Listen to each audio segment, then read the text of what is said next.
England സത്യം പറഞ്ഞാൽ ഒരു 2010 അല്ലെങ്കിൽ 15 വരെയൊക്കെ വൈറ്റ് ബോളിൽ ഒരു ടെസ്റ്റാണ് അവരുടെ ഇംഗ്ലീഷുകാർ ട്രഡീഷണലി കളിക്കുന്ന ടെസ്റ്റാണ്. പക്ഷേ അവർ വൈറ്റ് ബോളിൽ ഭയങ്കര ട്രാൻസ്ഫോർമേഷൻ ഉണ്ടാക്കിയ ഒരു ടീമായിരുന്നു. പ്രത്യേകിച്ചും ഇയാൻ മോർഗൻ ടർബേലീസിൻ്റെ കാലത്ത് അതിൻ്റെ ഒരു ഗുണം അവർക്ക് കിട്ടിയിട്ടുണ്ട്. അവർ 2016 T20 ലോകകപ്പിൽ ബ്രാത്ത്വേറ്റിന് മുമ്പിലാണ് തോൽക്കുന്നത്, ഫൈനലിലെത്തി. പിന്നീട് നടന്ന ടൂർണമെൻറ്റ് 2021 പിന്നെ സെമിയിൽ പോയി. പക്ഷേ അന്ന് അവർ ഫേവറേറ്റാണ് വന്നത്. 2022 അവർ വീണ്ടും ജേതാക്കളായി. പോയ വർഷവും അവർ പിന്നെ സെമിയിലാണ് പോകുന്നത്. അതായത് ഏറ്റവും കൺസിസ്റ്റൻറ്റ് പെർഫോമൻസ് നോക്കുമ്പോൾ ഇന്ത്യ പോലും 2021 ഗ്രൂപ്പ് പുറത്തായിട്ടുണ്ട്. അങ്ങനെ കൺസിസ്റ്റൻറ്റ് പെർഫോം നോക്കുമ്പോൾ ഇംഗ്ലണ്ട് ഒരു ബെറ്ററാണ്. പിന്നെ അവരും ഈ പറഞ്ഞ പോലെ അവരുടെ പ്രശ്നം എനിക്ക് തോന്നുന്നത് ബാറ്റിംഗ് അതിശക്തമാണ്.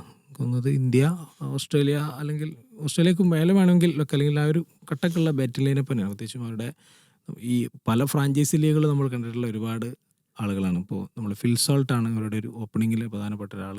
ജോസ് ബട്ട്ലർ മറ്റൊരാളാണ്. ക്യാപ്റ്റൻ ഹാരി ബ്രൂക്ക് ഭയങ്കര വെടിക്കെട്ടിന് സാധ്യതയുള്ള ആളാണ്. Liam Livingstone മറ്റൊരാളാണ്. സംകറൻ ബാറ്റും ബോളും ചെയ്യാൻ പറ്റുന്ന പ്ലെയറാണ്. അങ്ങനെ നോക്കുമ്പോൾ ഒരുപാടുണ്ട്. അവരുടെ ഒരു പൊട്ടൻഷ്യൽ അവർ ഒരിടം കാണിച്ചതാണ്. നമ്മൾ ദക്ഷിണാഫ്രിക്കയ്ക്കെതിരെ റബാഡയ്ക്കെതിരെയുള്ള ക്വാളിറ്റി ബോളിംഗ് അറ്റാക്കിനെതിരെയാണ് അവർ 300 അടിച്ചിട്ടുള്ളത്. അവരുടെ ഒരു ബാറ്റിങ്ങിൻ്റെ എന്താ പറയുക ക്വാളിറ്റിയാണ്. പക്ഷേ അവരുടെ ബോളിംഗ് താരതമ്യേന വീക്കാണെന്നാണ് എനിക്ക് തോന്നുന്നത്. ജോഫ്ര ആർച്ചർ ഉണ്ട്, പക്ഷേ ജോഫ്ര ആർച്ചർ ഈ പറഞ്ഞ പോലെ ഇഞ്ചുറിക്ക് ശേഷം പോയ കാലത്തെ ജോഫ്ര ആർച്ചർ അല്ല.